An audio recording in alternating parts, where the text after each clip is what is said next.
সপ্তম অধ্যায়ের কথাসার। পুণ্ডরিক বিদ্যানিধি ও গদাধর মিলন। এই অধ্যায়ে শ্রীবাস ভবনে নিত্যানন্দের অবস্থান, মালিনীর বাৎসল্যভাবে নিত্যানন্দ সেবা, মহাপ্রভুর পুণ্ডরিক নাম নিয়ে ক্রন্দন, গদাধর ও মুকুন্দের বিদ্যানিধি সমীপে গমন, বিদ্যানিধির ভোগবিলাস দর্শনে গদাধরের সংশয়, গদাধরের চিত্তজ্ঞাতা, মুকুন্দের ভাগবত শ্লোক উচ্চারণ ফলে পুণ্ডরিক বিদ্যানিধির প্রেমবিকার, গদাধরের বৈষ্ণব অপরাধ খালন লীলা প্রকাশার্থ বিদ্যানিধির নিকট দীক্ষা গ্রহণের প্রস্তাব ও পুণ্ডরিকের সেই সম্মতি প্রভৃতি বর্ণিত আছে।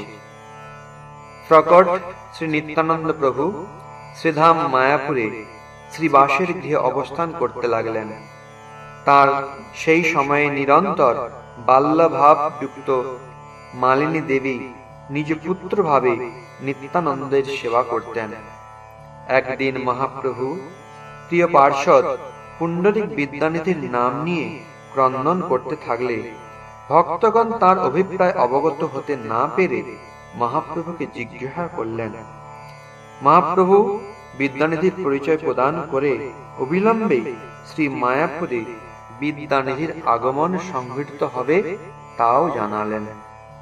পুণ্ডরিক বিদ্যানিধি নবদ্বীপে আগমন পূর্বক পরম ভোগীর লীলা অভিনয় পূর্বক গূঢ়ভাবে অবস্থান করতে লাগলেন। বৈষ্ণবগণের মধ্যে মাত্র ভক্তশ্রেষ্ঠ মুকুন্দ চট্টগ্রামে অবতীর্ণ হয় তিনি বিদ্যানিধির তত্ত্ব অবগত ছিলেন। মহাপ্রভু অন্তর্যামী সূত্রে তার আগমন পরিজ্ঞাত হয়ে আনন্দিত হলেন, কিন্তু কারো নিকট তা প্রকাশ করলেন না। পুণ্ডরিক বিদ্যানিধির সমুদয় মহিমা বাসুদেব ও মুকুন্দ দত্ত জ্ঞাত ছিলেন। একদিন মুকুন্দ গদাধরকে এক অদ্ভুত বৈষ্ণব দেখাবার কথা জানিয়ে গদাধরের সঙ্গে বিদ্যানিধির নিকট গমন করলে বিদ্যানিধি গদাধরের পরিচয় জিজ্ঞাসা করলেন। মুকুন্দ গদাধরের পরিচয় প্রদান করলে বিদ্যানিধি মহাশয় পরম সন্তোষে তাঁর সঙ্গে আলাপ করতে লাগলেন।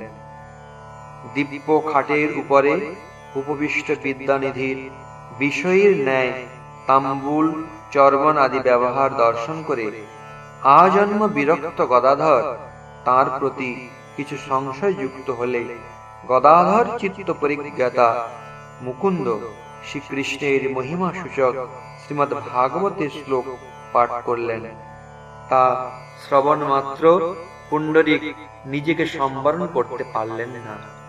প্রেমাবেশে মূর্ছিত হয়ে ভূমিতে পড়ে গেলেন এবং তার বিবিধ সাত্ত্বিক ভাব প্রকাশ পেতে লাগল। পদাঘাতে সেখানকার যাবতীয় দ্রব্য সম্ভার ইতস্তত বিক্ষিপ্ত হল। গদাধর বিদ্যানিধির অদ্ভুত প্রভাব দর্শন করে তার প্রতি নিজ অবজ্ঞা ভাবের জন্য অনুতাপ করতে লাগলেন এবং বিদ্যানিধির নিকট দীক্ষা গ্রহণ দ্বারা নিজ অপরাধ ক্ষমার কথা মুকুন্দের নিকট প্রস্তাব করলেন। মুকুন্দ গদাধরের অভিপ্রায় জেনে সানন্দে গদাধরের প্রশংসা করলেন। 2 প্রহর সময় গত হলে বিদ্যানিধির বাহ্য প্রাপ্তি হল।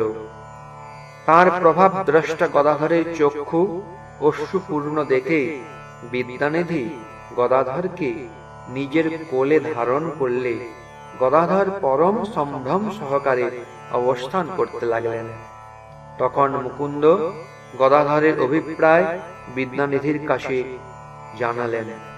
বিদ্যানিধি পরমানন্দে তৎতুল্য শিষ্য প্রাপ্তির জন্য নিজ ভাগ্যের প্রশংসা করে গদাধরকে দীক্ষা প্রদানের শুভ দিন নির্দিষ্ট করে দিলেন।